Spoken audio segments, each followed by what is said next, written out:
everyone, it's Rita with Everything Homemade, and we are going to be planting celery today. I also have my helper here, Grace. Grace, say hi to everyone. Hi. So she's going to be helping me filling up the pots and with the planting. So celery is one of those plants that you want to start ahead of time for sure.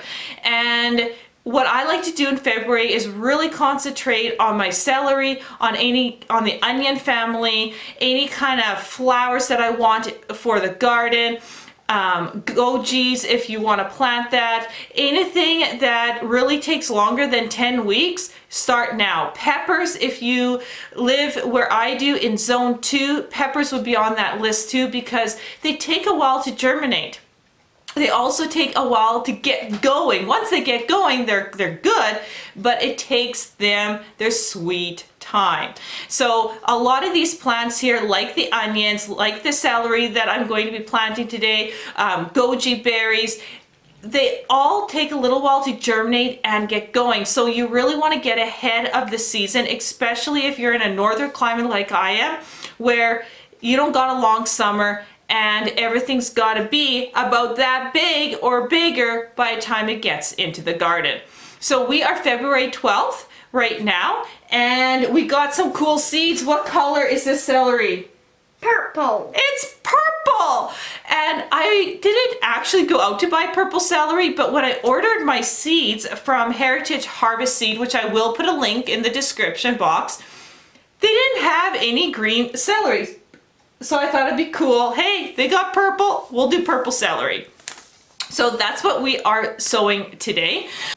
I would also like to mention that I am a fiction author, so if you're interested in adventure or action romance books, you can definitely check out my books at the end of this video. All the links for the books, for everything that I talk about here is always in the description box below. So definitely check that out. And remember, I love comments and I like to hear from you. So Grace, are you ready?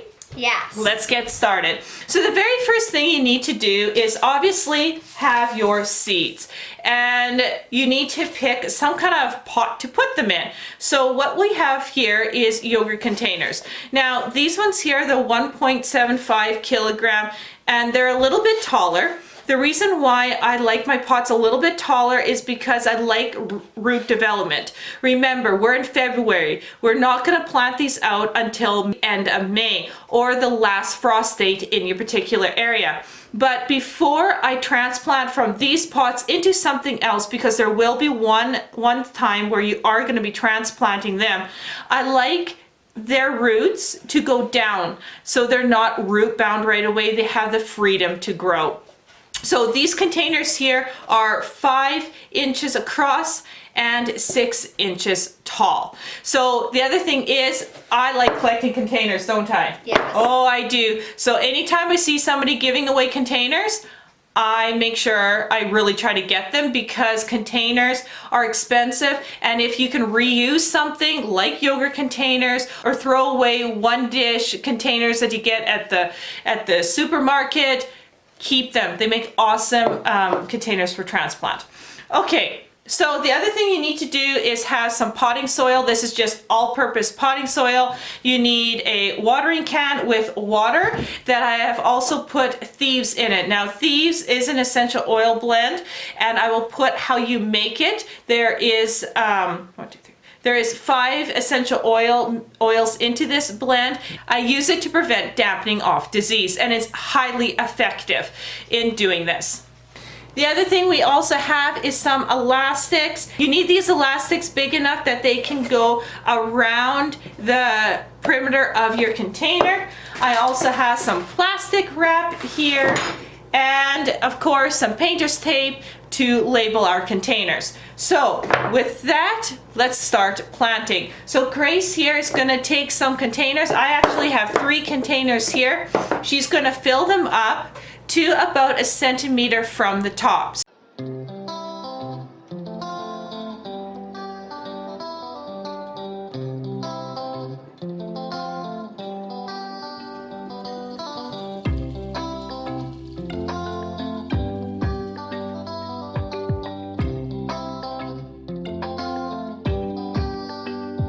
Okay, so we have the container filled, and you notice how dry this dirt is.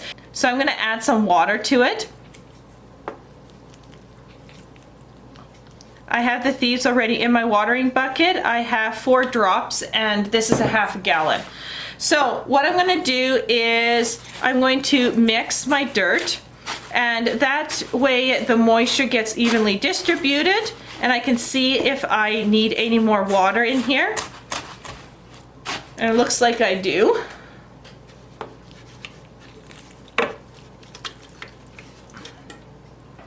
Now remember, you want just moist dirt. You do not want sogginess. Otherwise your seeds are just going to rot. So that's something to always remember. Less is more in this case. So I just touch the dirt, and it's perfect because I am going to add a little more water when I plant my seeds. Now, as you can see here, how much my dirt level went down.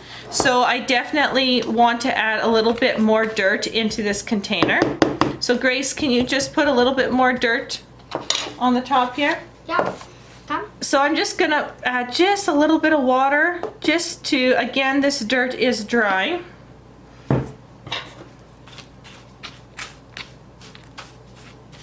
See how much moisture it takes to get this dirt ready for planting, Grace? Yeah, it takes a lot. It takes a lot, okay. Alright, so that's looking really good now. Okay, so what I'm going to do is just make an even planting bed here with my spoon. I'm also looking for any kind of sticks, so anything like that I'm just going to toss out. Okay, so that looks really good. So Grace, while I do the next step, can you open up the package, please? What she's gonna do is just cut off the top there and open up those seeds, and she's gonna get them put into a bowl that she needs. So what I'm gonna do here is just take the back of my spoon here, and I'm gonna make little rows in here, and they're not gonna be that deep. I'm only going 1/8 of an inch because celery is a tiny seed.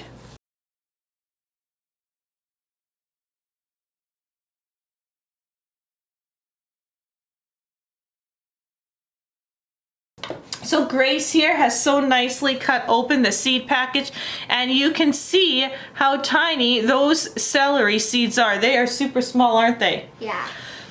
Okay, so the best thing to do here is basically you want to kind of pinch the seeds and then kind of move the seeds out with your finger, something like that. So you're pinching and then kind of slowly dropping the seeds into your rows.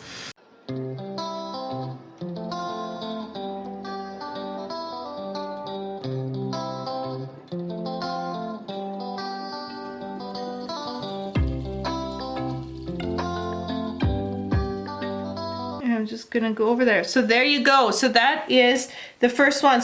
So after you finish your container here, what you want to do is grab your spoon here and just put the dirt back onto your row. You don't want it too deep.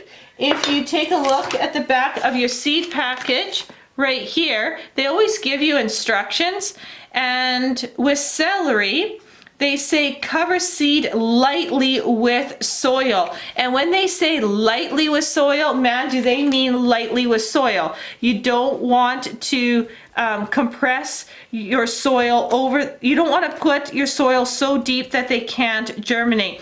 The other thing is the benefit of planting a slightly heavier is that the plants will actually use themselves to get through the dirt.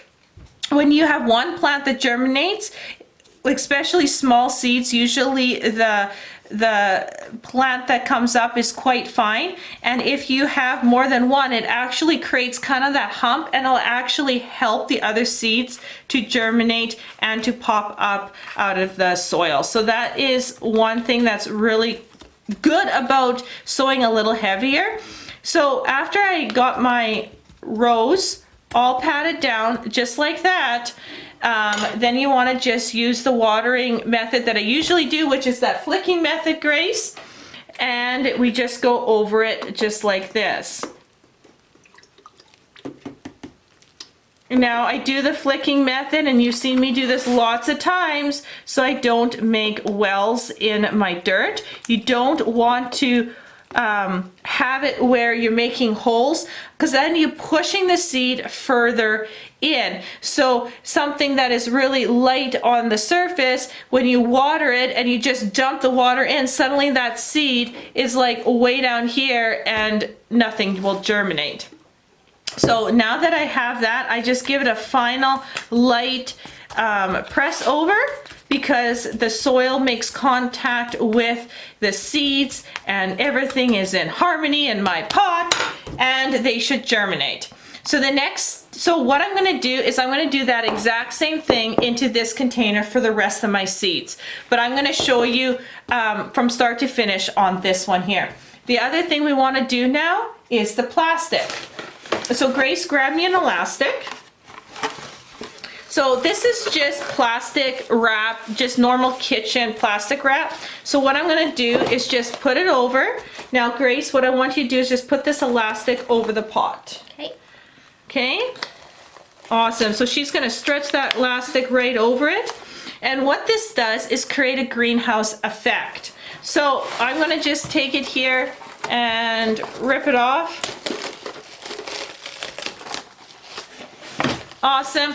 Now, if you don't have an elastic, you can definitely use painter's tape and just tape down the edges so it holds it securely in place. What this does, this plastic does, is mimic a greenhouse and increases humidity.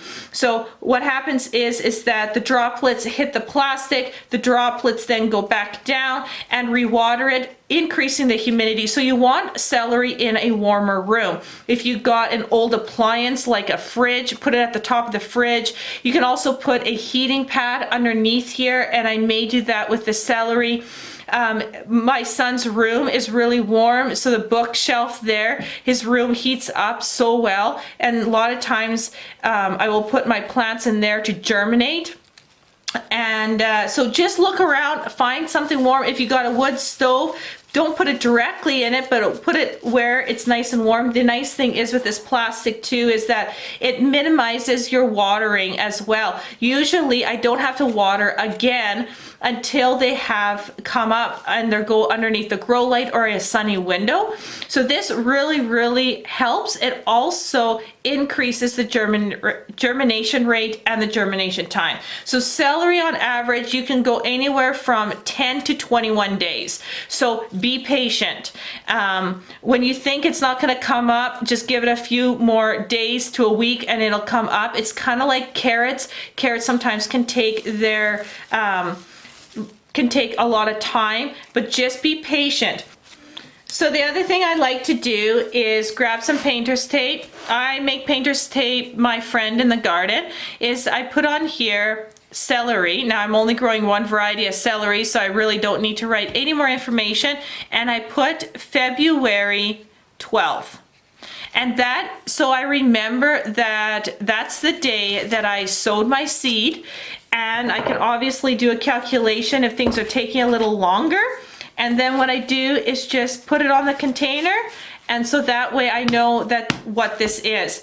A lot of times people think that, hey, I'm just starting a couple things, but then throughout the month you have all these containers full of things, and if you're not paying attention on how things look, or if you're not a seasoned gardener, and even a seasoned gardener will mess things up, you label everything because it's really easy to mess things up. So once you got this, put it in a warm spot, and it's just time to be patient. I will be going step by step on when these are germinated, what to do, to transplanting them, to hardening them off, and to transplanting them into the garden. So definitely stick with me. It all starts with the germination. This is also a time where you want to make sure that you have a sunny windowsill to put them in. You also want to make sure that if you don't have a sunny windowsill that you have some kind of light, like a grow light. I will be using Bloom Plus's grow lights. I'll be using the BP 1000 and the BP 1500. They're a full spectrum grow light. Absolutely awesome, the best grow lights I have ever used. So if you're interested in them, there's definitely will be links in the description box below. They're beautiful to look at, sleek in design, and let me tell you, plants grow wonderful under their grow lights. They're also LED, so they pull very little electricity, and you definitely won't be disappointed. So ask me any questions, comments. Again, everything that I've talked about, from the Thieves formula to my books to the grow light to where I buy my seeds, will be all in the description box below. So thank you so much for watching, you guys, and we'll see you on the next video. I'm just gonna go.